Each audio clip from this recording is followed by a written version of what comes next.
रिद्धि को बचाने के लिए सभी ने लिया रुद्र अवतार जी। हाँ दोस्तों, ये कहानी उस घड़ी की है जब सभी को अपनी बहन समान रिद्धि को बचाने के लिए नारी शक्ति का रूप लेना पड़ता है। गुम है किसी के प्यार में के आने वाले एपिसोड में दर्शकों को देखने को मिलेगा एक ऐसा मोड जहां भावनाओं, बहादुरी और बदले की आग का मेल होगा। कहानी शुरू होती है उस खौफनाक पल से जब सभी और रिद्धि श्रीचंद के आदमियों द्वारा अगवा कर ली जाती हैं। दोनों को एक सुनसान इलाके में लाकर अलग अलग तंबू में बंद कर दिया जाता है। सभी जब होश में आती है तो सबसे पहले अपने आसपास की स्थिति को समझने की कोशिश करती है। शुरुआत में तो वह हैरान परेशान होती है, लेकिन जल्द ही उसका शांत दिमाग काम करना शुरू कर देता है।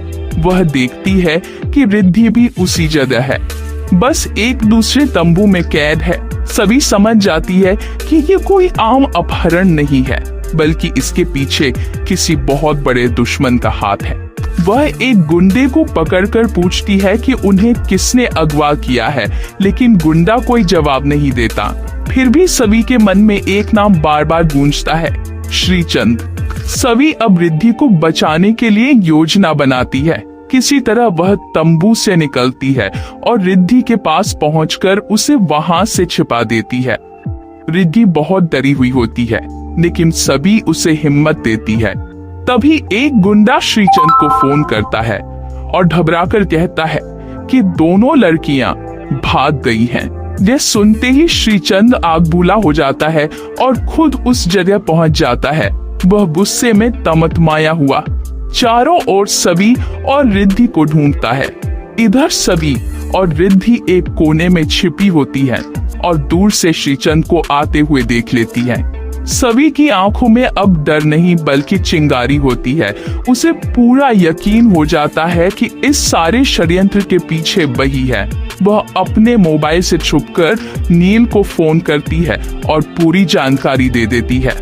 नील दूसरी ओर फोन पर सभी की घबराई आवाज सुनकर एक पल भी बर्बाद नहीं करता।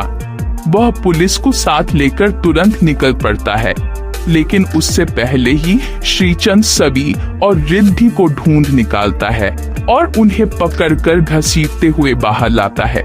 वह रिद्धि पर बंदूक तान देता है और धमकी देता है कि अगर सभी ने कोई चालाकी की तो वह रिद्धि को जान से मार देगा। यह सुनकर सभी का दिल बैठ जाता है, लेकिन वह खुद को संभालती है।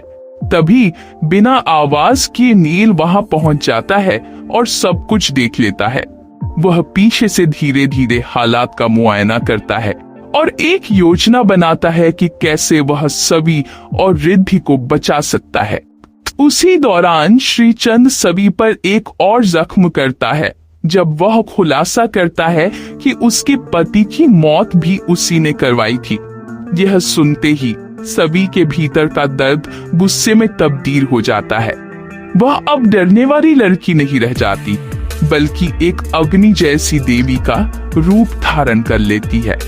उसकी आंखों में आंसू नहीं, बदले की ज्वाला होती है। उसकी देह भाषा बदल जाती है और आवाज में आग भर जाती है।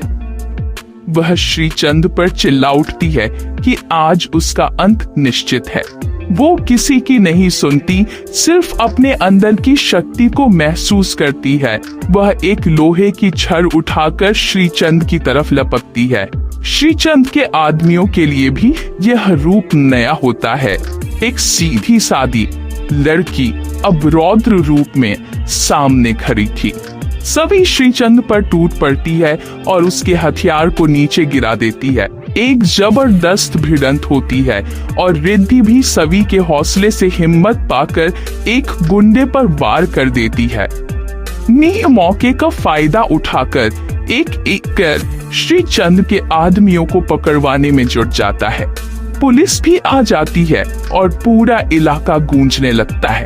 गोलियों की आवाज, चीख पुकार और सभी की नारी शक्ति की गूंज से आखिरकार श्रीचंद को पकड़ लिया जाता है। उसकी साजिशों का अंत होता है और पुलिस उसे गिरफ्तार कर लेती है। जाते जाते भी वह चिल्लाता है कि रजब की परिवार का विनाश होगा। लेकिन अब उसकी आवाज में वह ताकत नहीं रह जाती। उसकी हार सभी के साहस के सामने साफ नजर आती है। सभी और रिद्धि एक दूसरे को गले लगाती हैं और आंखों में आंसू लेकर मुस्कुराती हैं कि उन्होंने न सिर्फ खुद को बल्कि पूरे परिवार को एक बहुत बड़े खतरे से बचा दिया। घर लौटते समय नील सभी का हाथ थामे रहता है। गाड़ी में बैठते ही सभी थककर नील के कंधे पर सिर रख देती है। नील उसके बालों को सहलाते हुए कहता है, मैंने तुम्हें खोने का डर पहली बार इतने करीब से महसूस किया। सभी हल्के से मुस्कुरा देती है और कहती है, अगर तुम ना आते तो शायद मैं कभी वापस नहीं लौट पाती। नील उसकी आंखों में देखता है और कहता है, अब मैं तुम्हें कभी अकेला नहीं छोड़ूंगा। घर पहुंचने पर पूरा रजत की परिवार सभी और रिद्धि को गले लगाता है। रजत की माँ, जो पहले सभी से नाराज रहती थी, अब फूट फूट कर रोती है और माफी मांगती है। वह कहती है कि उसे आज समझ आया कि सभी इस परिवार की असली ढाल है। घर का माहौल पूरी तरह बदल जाता है। जहां पहले शक और दूरी थी, वहां अब अपनापन और गर्व है। लेकिन सबसे गहरा बदलाव नील और सभी के रिश्ते में आता है। सभी अब नील से अपने मन की बातें खुलकर करने लगी है। वो दोनों देर रात छत पर बैठकर एक दूसरे की आंखों में देखे बिना भी सब कुछ कह जाते हैं। नील सभी से कहता है कि तुम्हारी बहादुरी ने मुझे तुमसे और भी ज्यादा जोड़ दिया है। तुम सिर्फ मेरी अच्छी दोस्त नहीं, मेरी ताकत हो। सभी मुस्कुरा कर कहती है, और तुम मेरे विश्वास हो। नील दोनों की आंखों में एक चमक होती है जो किसी भी तूफान को झेलने की ताकत रखती है। इस घटना के बाद सभी पहले से भी ज्यादा सतर्क और मजबूत हो जाती है।